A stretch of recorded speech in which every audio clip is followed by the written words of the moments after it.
one of those cities that gets more beautiful the deeper you go.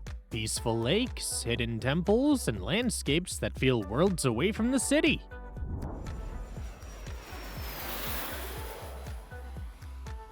In this video, I'll show you how to spend 3 days here the right way, with smart tips along the way.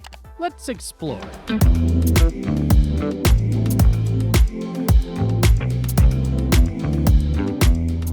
Day 1. Historic Hangzhou and West Lake. Morning. Former residents of Xueyan. Have you ever wondered what it looked like when a 19th century merchant has more money than the imperial court? You're standing in the middle of it. This complex was built in 1872 by Xueyan, a man so wealthy he was known as the Red-Topped Merchant. Entry here is a steal, costing only $3. The layout is designed to reveal itself piece by piece, with narrow passages opening into wide, sun-drenched gardens. You'll find a miniature version of West Lake built right into the grounds, complete with artificial caves and stone bridges. It doesn't feel like a cold museum, it feels like a lived-in masterpiece where the silver inlaid wood and intricate roof details tell the story of a man who reached the absolute peak of Chinese society. Insider tip. Make sure you find the man-made karst caves in the garden. They were built using rare rocks brought in from across the country and were designed specifically to stay cool during the brutal Hangzhou summers. Hefang Street. Once you step back out onto the pavement, the energy shifts from imperial silence to a full-blown street carnival. Hefang Street is a free public space and unapologetically geared toward visitors, but is a necessary slice of the city's character. You'll see artisans making sugar paintings, vendors shouting about stinky tofu, and shops that have been selling traditional fans and tea for over a century. Give the main strip about an hour, but keep your eyes open for the small alleys branching off. If you cut just 1 block away, the polished stone gives way to grit and gray brick, and you can see how the neighborhood actually functioned before the neon signs arrived. Most snacks here only set you back between $1 and $5, so it's worth sampling a few things as you go. Late morning. Museum of Silk. When the noise of the market starts to grate, head south toward the hills to find the National Silk Museum. Admission to the museum is free, and it tracks over 5,000 years of the craft that quite literally connected China to the rest of the planet. You're not just looking at old scraps of cloth here. The exhibits break down the entire process from the life cycle of a silkworm to the heavy, clanking wooden looms used to weave patterns that were once worth their weight in gold. Some of the fabrics on display are so well preserved they look like they were woven yesterday. It's a quiet, structured environment that serves as a perfect palate cleanser after the street market. Insider tip. Head to the restoration laboratory on the 2nd floor. You can see researchers through the glass panels working with microscopic tools to repair ancient textiles that are over 1,000 years old. Afternoon. Lunch at Ruye Restaurant. I recommend grabbing a table at Ruye Restaurant in the Maojiabu area for a true taste of Jiangnan home cooking. This spot is a local favorite for its forest-hidden vibe and fresh ingredients. Order the signature braised pork with bamboo shoots and the steamed yellow croaker with minced galangal. The pork is incredibly tender and the fish is delicate and light. A full, high-quality lunch here will typically run you between $15 and $20 per person. It's a quiet, leafy escape from the main tourist drag. Pagoda of the Six Harmonies. Drive toward the riverbank to reach the Pagoda of the Six Harmonies. This massive structure sits on a hill overlooking the Jiangtang River and rises about 60 meters or roughly 200 feet into the air. Entry to the grounds costs $3, and I recommend paying the extra $1.40 to actually climb the structure. From the outside, it looks like it has 13 levels, but that's a visual trick. Once you get inside, you'll find that there are only 7 stories. The climb is a bit of a workout, but the reward is a massive view across the river and the surrounding tea hills. This tower was originally built in the year 970 to act as a beacon and to miraculously calm the river's famous tidal bore. Standing on the wooden balconies, you can practically feel the centuries of sailors who used this landmark to find their way home. Late afternoon, West Lake. As the afternoon light begins to soften, head toward the water. West Lake is the soul of the city, and while it's about 13 kilometers or 8 miles around, you should never try to see the whole thing in one go. Walking the banks is free, but renting a bike for about $2 an hour is one of the easiest ways to move along the causeways. The lake is a masterpiece of landscape design where the bridges, pavilions, and willow trees are positioned specifically to create a series of perfect views. As you bike through the Su Causeway, the city skyline fades behind the hills and you're left with just the sound of the water hitting the stone. If you want to get out of the water, a shared boat cruise costs around $7 per person. It's the kind of place where nothing dramatic happens, but the atmosphere's so thick that you'll find yourself slowing down without even realizing it. Evening, dinner at Green Tea Restaurant. To wrap up the day, head to the Green Tea Restaurant located in the Hubin area near the lake. While this famous chain started in the tea fields, this specific spot brings that same ancient Jiangnan atmosphere right into the heart of the city. As you walk in, you're met with a space designed like a traditional water town. Think dark wood pavilions and stone bridges integrated into the seating areas. It's dim, moody, and a perfect escape from the neon of the surrounding shopping district. I recommend ordering the Longjing roast chicken and their legendary bread with ice cream for dessert. The chicken is roasted with tea leaves for a subtle smoky flavor, and the dessert is a mountain of warm honey-glazed toast topped with a massive scoop of melting vanilla ice cream. A full dinner here is an incredible value, usually costing between $12 and $18 per person. It's a high-energy, high-flavor ending to your first mission in the city. Day 2. Temples, Nature, and Food Street. Morning, Lingyin Temple and Fei Lai Feng. If you want to understand the spiritual weight of Hangzhou, you have to start here. Lingyin Temple sits in a valley surrounded by hills so green they look painted, and the scale of the place builds the further you walk. Before you even reach the temple gates, you have to pass through Fei Lai Feng. This is a massive limestone cliffside where over 300 Buddhist statues are carved directly into the rock, some dating back over 1,000 years. The entry to Fei Lai Feng's scenic area costs $6.30, and I recommend paying the extra $4.20 to enter the Lingyin Temple itself. Inside, the massive presence of the Sakyamuni statue, which stands over 20 meters or about 65 feet tall, is enough to make even the loudest tour group fall silent. The air is thick with the scent of sandalwood incense and the steady rhythm of chanting monks. It's an active, breathing sight, so arrive by 7:30 a.m. to catch the morning light before the crowds break the spell. Afternoon, Hangzhou Botanical Garden. Once you leave the temple district, the transition to the Botanical Garden is immediate and welcome. This park covers over 230 hectares or 570 acres, and it serves as a massive green buffer at the foot of the hills. Paths lead through bamboo forests and past ponds filled with koi, spread out enough that the city noise completely vanishes. This is where the pace finally drops. Admission is only $2, making it one of the easiest places to lose an hour or two without any pressure. Depending on when you visit, you'll walk through clouds of cherry blossoms or the deep red of autumn maples. It's not about hunting for landmarks. It's about finding a shaded bench and letting the humidity of the day roll off you. Lunch at West Lake Four Seasons. For lunch, we're heading to Jinsha inside the Four Seasons Hotel. This is widely considered the best restaurant in the city, and while it is a bit of a splurge, the experience is worth every cent.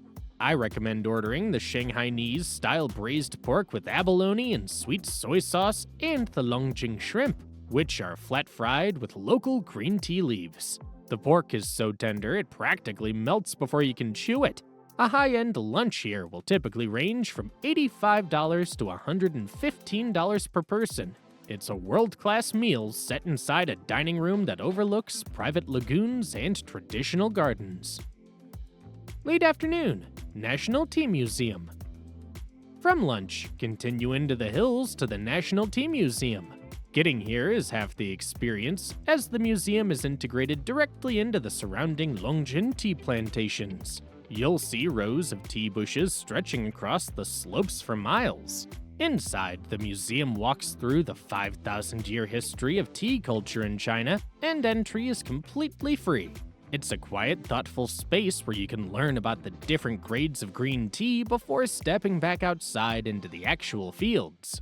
If the weather's clear, I recommend taking the path through the plantations back toward the lake. The view of the green terraces against the gray stone of the hills is a visceral, grounded experience. Insider tip: skip the main gift shop and head to the smaller tea tasting rooms in the back. For about $10, you can have a private demonstration where they show you exactly how to brew the perfect cup of Dragon Well tea.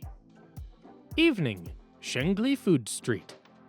As the sun sets, we're shifting from the quiet hills to the vibrant chaos of Shengli Food Street. This strip runs along a canal and is where the city comes to eat after dark.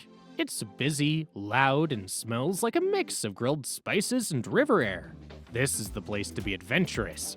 I recommend finding a spot that serves spicy crayfish, known locally as xiaolongxia, and the famous beggar's chicken, which is baked inside a layer of clay and lotus leaves. The chicken is so moist, it literally falls off the bone. You can expect to spend between $20 and $35 for a full spread of regional specialties. Walking the street with the red lanterns reflected in the water is the perfect high-energy reset after a day in the forest. Insider tip: don't just settle for the first restaurant you see. Walk to the middle of the bridge for a better perspective of which stalls have the longest lines of locals. This is always where the freshest seafood is being served. Day 3. Huangshan Mountains. Morning, Yungu Cable Car. We're hitting the ground running today because we're heading straight into the clouds. Huangshan Mountains sits about 200 kilometers or 124 miles from Hangzhou, and once you reach the base of Tangkou, the mission is simple: get to the top before the mist rolls in. The Yungu Cable Car is your shortcut to the sky. It lifts you over dense forest and vertical granite walls that look like they belong in a traditional ink painting.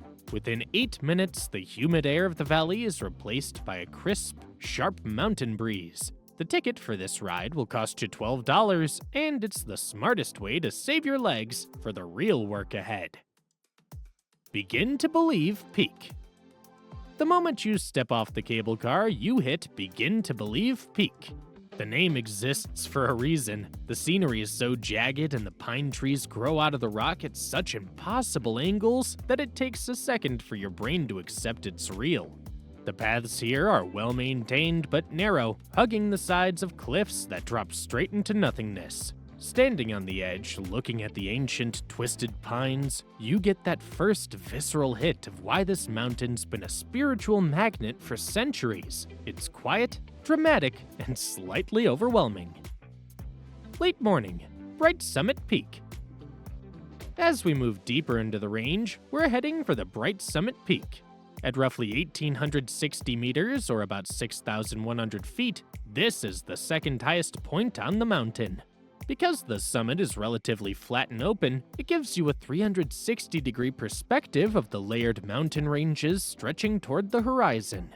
If the weather's on your side, you'll see the sea of clouds swirling around the granite pillars below you. It's a massive, open-air flex of nature's power that makes everything else feel small. Afternoon, Flying Over Rock. From the summit, the trail winds toward one of the strangest sights in the range. Flying Over Rock is a 12-meter, or 39-foot, high boulder that looks like it was dropped from space and just happened to land upright on a narrow ledge. It's a quick stop, but standing next to this massive balanced stone with a sheer drop on either side is a genuine head trip.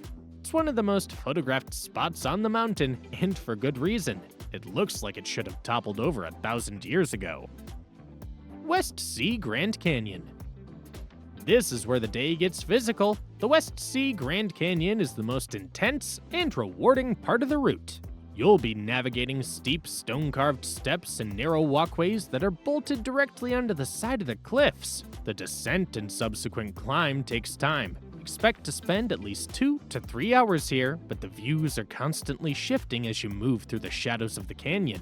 I recommend taking the monorail back up from the bottom of the canyon if your knees are starting to protest. It costs $14 and saves you an exhausting vertical climb.